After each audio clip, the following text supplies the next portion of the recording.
This is VHN Drums. I don't normally do this kind of thing. I barely ever get around to ever showcasing my drum set. And back then, when I had a beginner set, it was pretty lousy with lousy cymbals, so there was no point of it. For this one, I figured why not? It's the new year of 2026. I'm gonna switch up every now and then, so kind of figured might as well showcase what I have right now. So just gotta go ahead introducing the snare drum. So this is a Pearl Sensitone snare drum. I believe it's 5x14.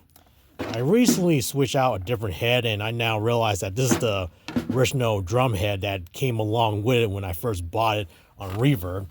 This is an Evans heavyweight, 14-inch, and the bottom one, I had to look it up. It's a Level 360 snare side 300. So that's also from Evans. And yeah, all these window ornaments that you see on the snare drum, and it's pretty much on the other drum heads as well. Yeah, I bought these from Dollar Tree. Basically low budget moon gels. I am thinking about buying much more better ones down the line, so there's that. And of course, duct tape with a piece of an old drum head that I cut up to like muffle the snare drum.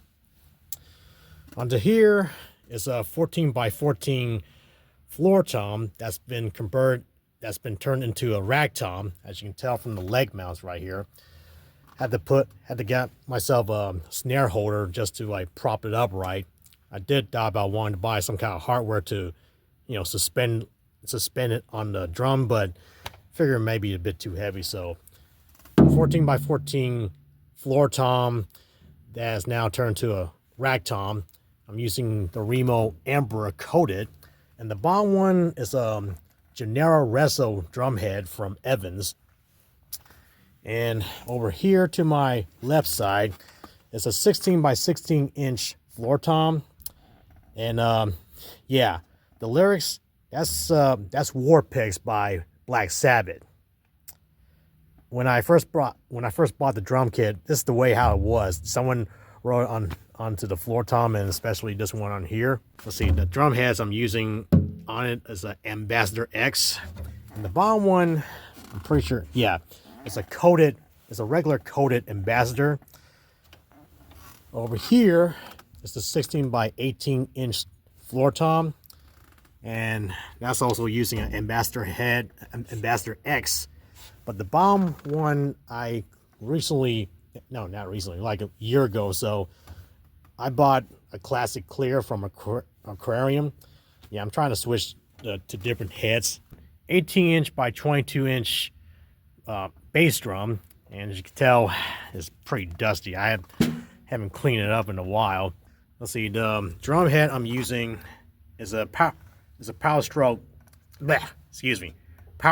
3 clear. The front drum head, at one point, it had this very purplish drum head with a porthole. I decided to switch it out with the Ambassador white coated drum head for the resonance side. And what I'm using is a beat up, partially beat up, well, whatever. I'm just recycling an old drum head to use as a bass drum patch. Yeah, and just stick it with duct tape and go from there. And oh yeah, I forgot to mention, this is a Tama Superstar Classic, which is right there. Sorry for the dust again. Okay, for cymbals, I guess I'll start from my left side. This is a 20-inch ping ride from Sojin, a Sojin series. Right here is a mixture of two different hi-hats, both from the Sojin line. In fact, all of them is all Sojin cymbals, but the two of them are all A series. The top one is the top quick beat hi-hat, and the bottom one is actually a master sound hi-hat. 14-inch. The splash cymbal is a 10-inch A Sojin splash. This right here, let's see, is a medium crash cymbal, 18-inch. I think I bought this from, I think I bought it from eBay, and this is a 1970s cymbal, as you can tell from the This is the very old hollow logo, hollow Siljan logo from back in the 70s. Oh man, this is my favorite one. This is a Siljan Oriental Trash, 18-inch. And I bought this for cheap because there was a crack, in the middle. And instead of trying to fix it, I just kept on playing, and it got much more worse to the point where I had to buy like a grinder to actually I bought a drill bit to puncture a hole so it would stop, but it went past through it, so I had to buy a grinder to cut out all this yeah, cut out a good chunk, but still works. All right, to my right side is another 20-inch ping ride. This is actually one of my oldest cymbals from many years back when I first started to play. Well, my original cymbals were those cheap Sabian B8 cymbals, a crash ride and a hi-hat. I bought this later on, like a few years later, and it's been with me ever since. And there's another crash cymbal that I have is still here with me to this very day right here. Medium tin crash, 18-inch. Up above it is this rare discontinued impulse crash, which a long time ago Siljan tried to create their loudest cymbals, and it is damn loud.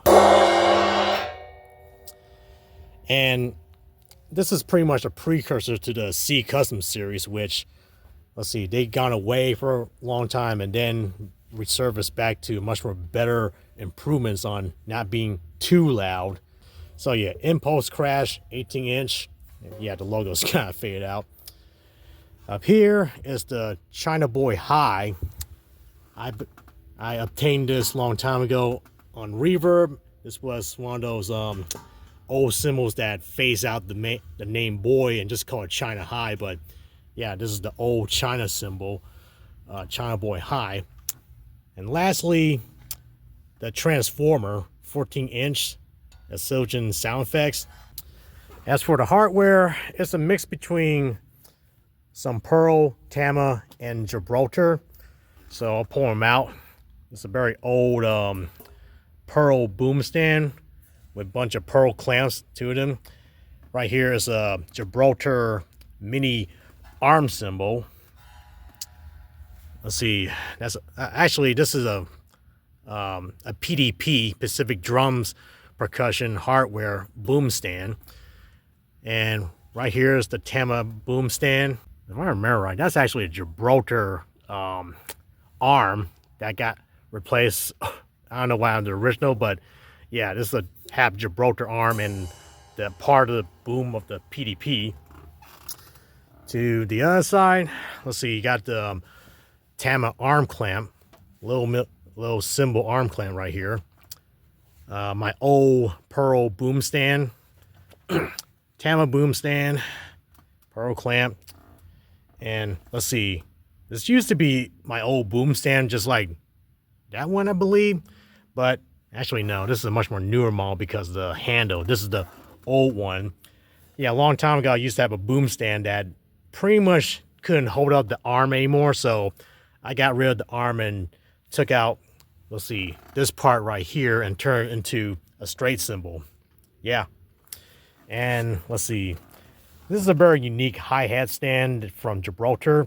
It's been long discontinued. I remember seeing this years ago and I thought it was very unique because this hi-hat stand is much more dedicated to drummers who play double pedals, because usually when you have a regular hi-hat, you know, the cymbal, the hi-hats will be further away from you from hitting it. I mean, you can still reach it, but it's kind of, it's still kind of annoying.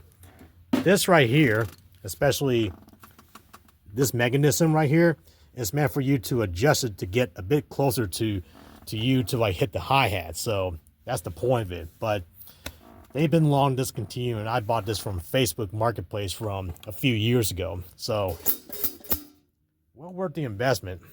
The double pedals, to this very day, I'm still playing the Pearl Eliminator pedals. Well, actually the Demon drives. So I bought this used a long time ago, but it's still holding up very well. These are wooden beaters from Innovative Percussion. These are actually signature beaters from Brooks Wackerman. who played for Avenged Sevenfold. A long time ago, I've been playing, let's see, these old Tama rubber beaters, and I was gonna buy like aluminum or metal beaters, but then decided to switch over to wood, and yeah, actually feels good to like play with the wooden beaters. And let's see, drumsticks. These are beat up Vader Fatback 3As, and yeah, they're beat up because the tips are broken. I decided to duct tape up this area and just kept on playing the butt end with it. Here's the other ones right here. Yeah, now this kind of played out, but yeah, Vader Fatback 3A. So yeah, that's all I gotta show you for my current drum kit for 2026. But like I said, I'll switch it up down the line somewhere. So hope you enjoy.